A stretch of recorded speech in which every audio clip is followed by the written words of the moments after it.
Hello everyone, welcome back to my YouTube channel Mehndi Ki Pathshala.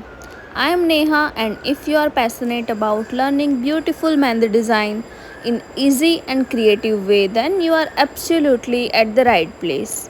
In today's video, I am going to teach you this gorgeous peacock with floral pattern Mehndi design step by step. I will show you how to create the curves, details, floral elements and the flow of the design very easily, so beginners can also follow along comfortably.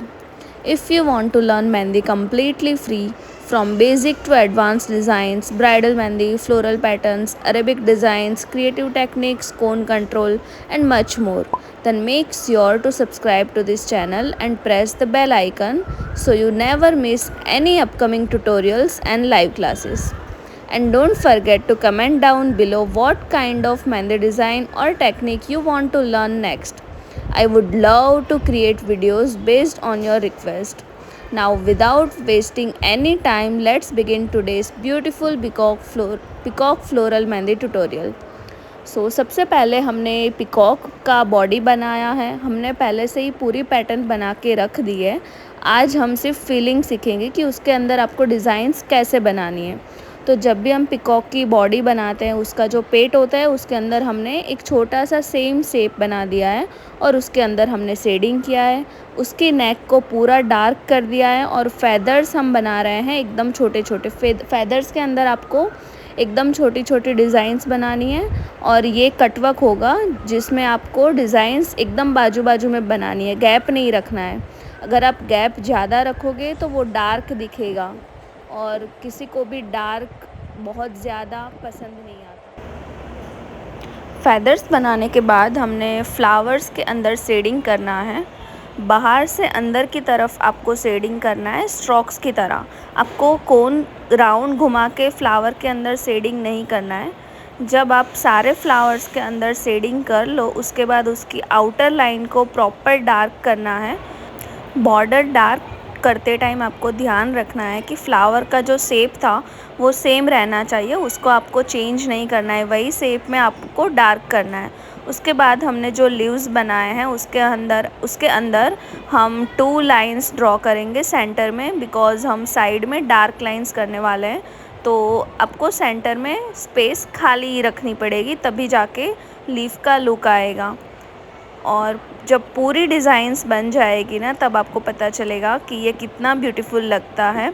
और आपको ये ध्यान में रखना है, कभी भी आप मेहंदी लगा रहे हो आपको लाइट डार्क का कॉम्बिनेशन परफेक्टली बिठाना है। यहाँ पे जैसे हमने किया है, पिकॉक के फेदर्स को हमने पूरा डार्क किया है। उसके बाद हमने फ्लावर्स लिए हैं जो कि शेडिंग है, और उसके ऊपर हमने वापस लीव्स बनाए हैं जो कि डार्क है। डार्क लाइट डार्क ऐसे कॉम्बिनेशन जब भी आप बनाओगे ना कोई भी मेहंदी पे, तभी वो फिगर्स हाईलाइट होंगे। कभी भी आपको फिगर्स हाईलाइट करने हैं तो उसके साइड में या फिर उसके बैकग्राउंड में आप जो भी डिज़ाइन बना रहे हो, ट्राई करो कि वो डिज़ाइन आप बहुत ही सिंपल रखो, तभी जाके आपका फिगर हाईलाइट होगा। अगर आप फिगर बना रहे हो उसके बाजू में भी कोई हैवी डिज़ाइन दे रहे हो तो आपका अटेंशन दोनों डिज़ाइन में जाएगा, दोनों में से एक भी डिज़ाइन हाईलाइट नहीं होगी। तो आपको ये भी ध्यान में रखना है। और अब हम पिकॉक के फेदर्स डार्क कर रहे हैं। डार्क करते टाइम भी आपको ध्यान में रखना है, उस फेदर्स के अंदर हमने जो बर्ड बनाया है उसका शेप चेंज नहीं होना चाहिए और कहीं पे भी गैप भी नहीं रहना चाहिए, वरना जब कलर आता है ये पूरा डार्क दिखेगा और अगर आपकी स्किन बीच में से दिख गई तो वो बहुत ही ख़राब लगता है। तो बहुत ही ध्यान से आपको दोनों पिकॉक के फेदर्स बना देने हैं। अब जब हमारा ये पैच कंप्लीट हुआ तो मुझे यहाँ पे गैप बहुत ज़्यादा लग रहा था, तो मैंने एकदम छोटे छोटे लीव्स के पैटर्न्स बना दी और एकदम लाइट बनानी है, डार्क नहीं बनाना है, आपको लीव्स में शेडिंग करना है। सेम मैंने नीचे की साइड में भी कर दिया है। अब नीचे का पैच भी मैंने बना के रखा था, उसमें भी सेम फ्लावर्स में हम जैसे ऊपर हमने सीखा था शेडिंग टेक्निक, यहाँ पे आपको बहुत ही क्लियर दिख रहा है, लाइन शेडिंग है ये। वहाँ पे हमने लाइन को उठा के छोड़ दिया था, स्ट्रोक्स था, और अभी जो हम कर रहे हैं वो लाइन शेडिंग है। सेम तरह से हम दोनों फ्लावर्स में भी लाइन शेडिंग कर देंगे और उसके बाद हमें वापस बॉर्डर डार्क कर देनी है। हम अंदर की जो पेटल्स है उसकी बॉर्डर डार्क नहीं करेंगे, ओनली आउटर लेयर्स के बॉर्डर ही डार्क करेंगे। बॉर्डर डार्क करने के बाद हमने जो कैरी बनाई हुई है उसके अंदर हम डिज़ाइन करेंगे। सबसे पहले ऊपर के कॉर्नर में हमें डार्क कर देना, उसके बाद 2 to 3 लाइन्स लेके एकदम छोटी छोटी स्कैलप्स बना लेनी है और उसके बाद हम बिग स्कैलप बना के डार्क लाइन करेंगे, डबल लाइन स्कैलप। आप कभी भी बॉर्डर करो ना, ये 4 लाइंस का रूल याद रखना। जो भी मेरे स्टूडेंट्स होंगे, सुन रहे होंगे, वो रिलेट करेंगे। मैं ऑलवेज़ उनको बताती हूँ 4 लाइंस का रूल आपको ऑलवेज़ याद रखना है, इससे फिनिशिंग में बहुत ही ज़्यादा चेंज आता है। उसके बाद हमने यहाँ पे छोटे छोटे चेक्स बना लिए हैं। आप कोई भी फ्लोरल पैटर्न देखोगे ना, उसमें आपको flowers, checks pattern, filling, leaves, सबसे ज़्यादा यही डिज़ाइंस दिखेगी। और लाइट डार्क का कॉम्बिनेशन बनाते हुए हम दूसरी कैरी के अंदर भी डिज़ाइन करेंगे।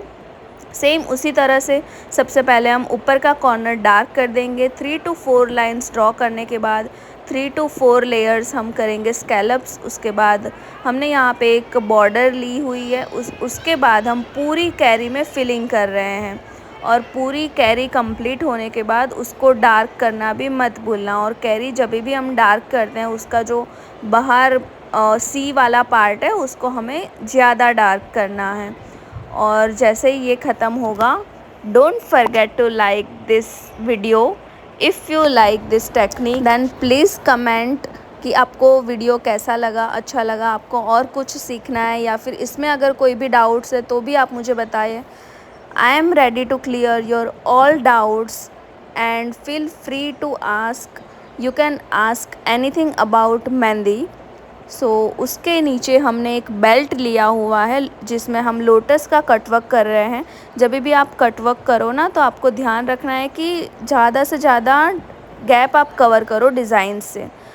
अगर लोटस बना लिए, गैप रह गया है तो आप लीव्स बना लो, सर्कल बना लो और उसके बाद आपको डार्क कर देना है जो भी आउटर एरिया बचा है। और उसके बाद स्कैलप के ऊपर हम छोटे छोटे डॉट्स बना रहे हैं। And yes, this design is complete. Thank you for watching. मिलते हैं नेक्स्ट वीडियो में। Bye bye.